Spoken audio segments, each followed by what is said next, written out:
नमस्कार। राजस्थान सरकार की ओर से 1 मार्च 2022 के पश्चात ओपीएस यानी ओल्ड पेंशन स्कीम को लागू किया गया है। इस स्कीम के तहत जो कर्मचारी एनपीएस के अंतर्गत आते थे उनकी एनपीएस की कटौती रोक दी गई और जीपीएफ की कटौती शुरू कर दी गई। मतलब अब 2004 के बाद नियुक्त राजस्थान के सरकारी कर्मचारी भी ओल्ड पेंशन स्कीम के तहत पेंशन के हकदार होंगे। लेकिन बात यह है कि मार्च 2022 से लेकर अब तक अगर देखा जाए तो हमारा जो एनपीएस का पैसा है वो अभी तक क्लियर नहीं हो पाया है कि क्या हमारा वो पैसा जीपीएफ 2004 वाले खाते में आएगा या नहीं आएगा। लेकिन इस बीच में एक ऐसे कर्मचारी जिन्होंने अगस्त 2022 में यानी कि ओपीएस की घोषणा के पश्चात और 2007 में जिनकी ज्वाइनिंग तिथि थी, तो ओल्ड पेंशन स्कीम के अंतर्गत राज्य सरकार के निर्देशानुसार 2022 में वो सेवानिवृत्त हुए। लेकिन उनमें 2007 में उनकी ज्वाइनिंग थी और वो 2022 में सेवानिवृत्त हुए। यानी कि वो पहले तो एनपीएस के कर्मचारी थे, उसके बाद में मार्च 2022 में जैसे ही ओपीएस लागू हुआ तो उसके पश्चात वो ओपीएस के अंतर्गत आ गए। और क्या वो सेवानिवृत्त जब हुए, क्या उन्हें वे सारे लाभ मिले हैं जो ओपीएस के अंतर्गत मिलने चाहिए? तो आज हम इस वीडियो में यही इस बात पर चर्चा करेंगे कि उस कर्मचारी को कौन कौन से लाभ मिले हैं जिसके माध्यम से उन्हें ओपीएस के अंतर्गत एक कर्मचारी को दिए जा सकते हैं। ठीक है, तो सबसे पहले उस कर्मचारी के बारे में जान लेते हैं। उनका मूल पद है वो अध्यापक भर्ती 2007 के कर्मचारी है, जिनकी ज्वाइनिंग तिथि या नियुक्ति तिथि है वो 8 नवंबर 2007 थी। ठीक है, वो तृतीय श्रेणी शिक्षक या अध्यापक लेवल 2 कह सकते हो। ठीक है, और जब वो सेवानिवृत्त हुए 31 अगस्त 2022 को, तब भी उनका जो मूल पद है वो अध्यापक ही रहा, उसमें किसी प्रकार का कोई परिवर्तन नहीं हुआ। इस प्रकार से अगर देखा जाए तो इस कर्मचारी ने लगभग 15 वर्ष तक सरकारी सेवा दी है। 15 वर्ष दी है, इसका मतलब है कि ओपीएस ओल्ड पेंशन स्कीम के तहत न्यूनतम पेंशन के लिए न्यूनतम सेवा अवधि है वो 10 वर्ष रखी गई है। और इस कर्मचारी ने प्राप्त किए हैं 15 वर्ष। तो 15 वर्ष सेवा के पश्चात उन्हें कौन कौन से लाभ दिए गए, क्योंकि राजस्थान में आपने देखा होगा कि मार्च 2022 से ही ओल्ड पेंशन स्कीम को लागू कर दिया गया था। अब ये सारे फैक्टर डिपेंड करते हैं आप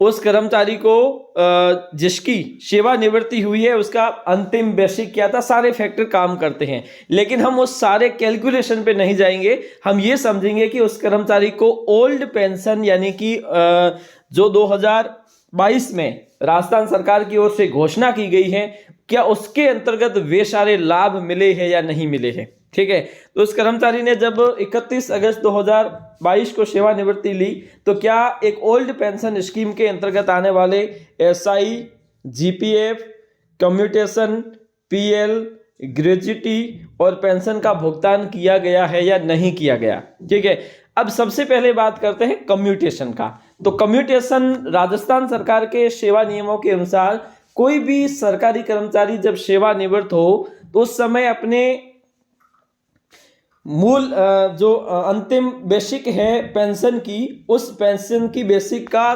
33% तक का हिस्सा है वो कम्यूट करवा सकता है।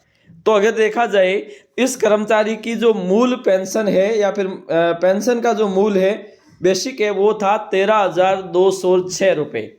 जब इस कर्मचारी ने इसे कम्यूटेशन लेना चाहा या फिर कम्यूटेशन लिया है तो उसके अंतर्गत इसकी जो कम्यूट राशि है उस बेसिक से 4,402 रुपये हो गई। ठीक है, अब रिड्यूस पेंशन जो उसे अब मिलेगी वो पेंशन है वो 8,802 रुपये।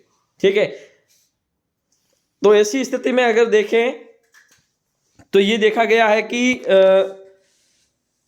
इनको जो कम्यूटेशन राशि मिली है वो मिली है 4,32,840।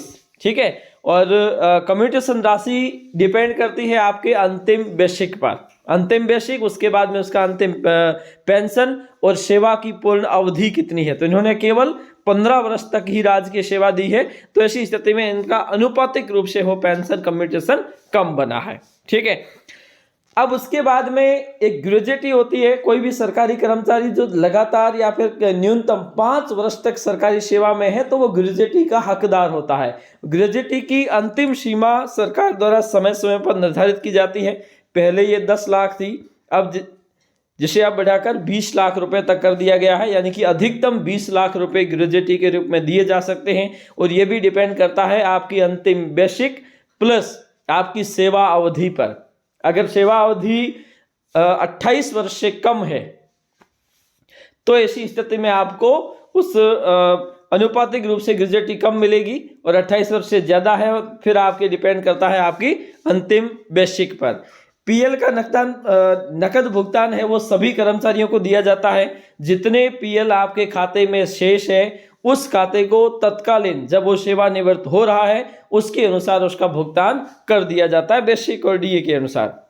अब उसके बाद में एसआई स्टेट इंश्योरेंस इनको भी मिला है, क्योंकि स्टेट इंश्योरेंस के अंतर्गत इन्होंने जो राशि अपने सेवा अवधि के दौरान सैलरी से कटवाई थी उसका बोनस मिलाकर उसे दे दिया गया है। यानी कि कितना मिला है वो डिपेंड नहीं करता, ये हम ये समझ रहे हैं कि कौन कौन से लाभ इन्हें दिए गए हैं। ठीक है, तो सबसे पहले तो अगर ये एनपीएस के अंतर्गत ही होता तो इन्हें ये इस प्रकार की पेंशन नहीं मिलती, लेकिन इनको जीपीएफ या फिर ओल्ड पेंशन स्कीम के तहत उनकी सेवा अवधि के अनुसार इन्हें पेंशन का लाभ दिया गया है। इतनी पेंशन इन्हें दी जाएगी।